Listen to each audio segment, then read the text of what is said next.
Let's take a quick look at some corporate news coming in today. Big victory for Apple as it wins over $500 million in damages from Samsung in an infringement case.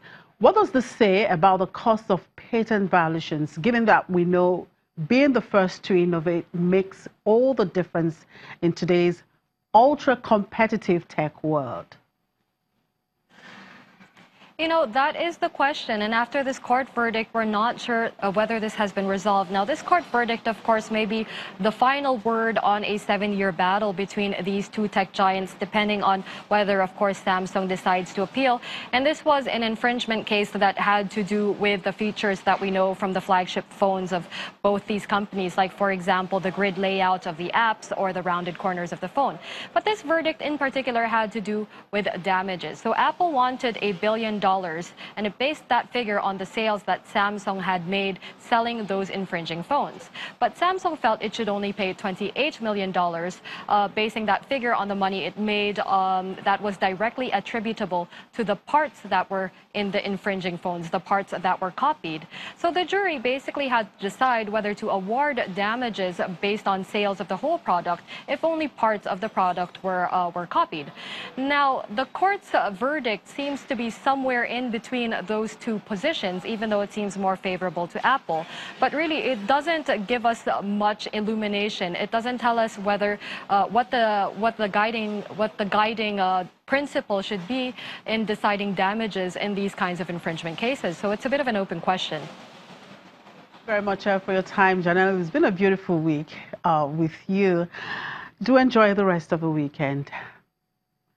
Moving now to the U.S., where stock index futures pointed to a higher open amid improving market sentiment after President Donald Trump called off a key summit with North Korea. On the data front, durable goods data for April are scheduled to be released at around 8:30 a.m. Eastern Time, with consumer sentiment data for May expected to follow later in the session. On the earnings front, Foot Locker is due to release its latest figures before the opening bell. And in Asia, markets closed slightly lower today following U.S. President Donald Trump's cancellation of the scheduled summit with Kim Jong-un. South Korea's Kospi slipped 0.21%, with gains in tech heavyweights failing to give the overall index a boost as steel makers and financials took a hit. Over in Australia, the S&P ASX 200 shed 0.07%. On the mainland, the Shanghai Composite edged down by 0.4% and the Shenzhen Composite declined 0.93%. Japan's Nikkei 225 erased early losses to close higher by 0.06%. And back here in Africa, the South African authorities are investigating an alleged cryptocurrency scam that defrauded investors of 1 billion rand, that's about $80 million, with promises of huge returns that never materialized. The fraud investigation involves a company named BTC Global, which told clients they would earn 2% per day, 14% a week and 50% in a month. A search for the company on the internet showed its services had been suspended. The website lists Stephen Twine as the primary trader. Local technology news website mybroadbandco.za had reported in March that more than $50 million was lost by investors in BTC Global. The investigation follows a case this week where kidnappers demanded a ransom in Bitcoin of nearly $120,000 to release a South African teenage boy. And just as the African Development Bank annual meeting ends today in Busan, South Korea, Nigeria's former finance minister, Dr. Ngozi Okonjo-Iweala, has advised African leaders to tap into technology revolution to industrialize the continent. Speaking at the just concluded African Development Bank meeting in Busan, South Korea, Dr. Okonjo-Iweala gave her narrative using Rwanda as a case study.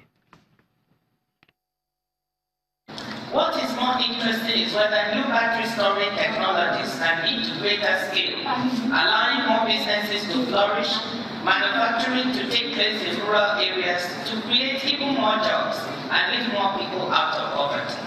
Because as former UN Secretary General Ban Ki-moon once put it, saving our planet lifting people out of poverty, advancing economic growth. These are one and the same fight. And nowhere is that fight more important for the world than in Africa. Moving to a completely different kind of challenge, Africa is being held back by poor governance, arising from weak and non-existent institutions, systems, and processes, leading to a lack of transparency and corruption in public and private business. Millions of dollars, even billions, disappear in public contracts, illegal financial transactions, tax evasion, and even from government treasuries. The United Nations Economic Council for Africa, UNECA, and Africa's finance ministers supported the famous Mbeki report that looked into illicit financial transactions in Africa and reported in 2015 that Africa loses more than $50 billion per annum due to illegal financial transactions. Whilst in my time in Nigeria as finance minister, we used electronic technology platforms and biometric ID systems to try and tackle these issues with some success. It is now clear to me that new technologies of the fourth industrial revolution can go even further by creating levels of transparency and accountability never before seen on the continent. For example, what can blockchain technology do to help enhance transparency in government, to block corruption in fiscal accounts? How can it be used to deliver social safety net programs, targeting the poorest in our society in a way that is transparent, ensuring that only those who merit it get the assistance? Blockchain is already being applied by humanitarian organizations such as the World Food Programme to help more than 10,000 vulnerable Syrian refugees with money transfers and enabling them to buy food from local retailers using a biometric scan of their eye, with each transfer recorded on a blockchain. The new approach saves costs and dramatically improves security and privacy for those using it, the refugees, because they no longer need to potentially share sensitive data with banks or mobile operators. Dr. Ngozi Okonjo-Iweala, Nigeria's former finance minister. After the break, Nigeria's chief trade negotiator engages private sector operators on the Continental Africa Trade Agreement. Details in a moment.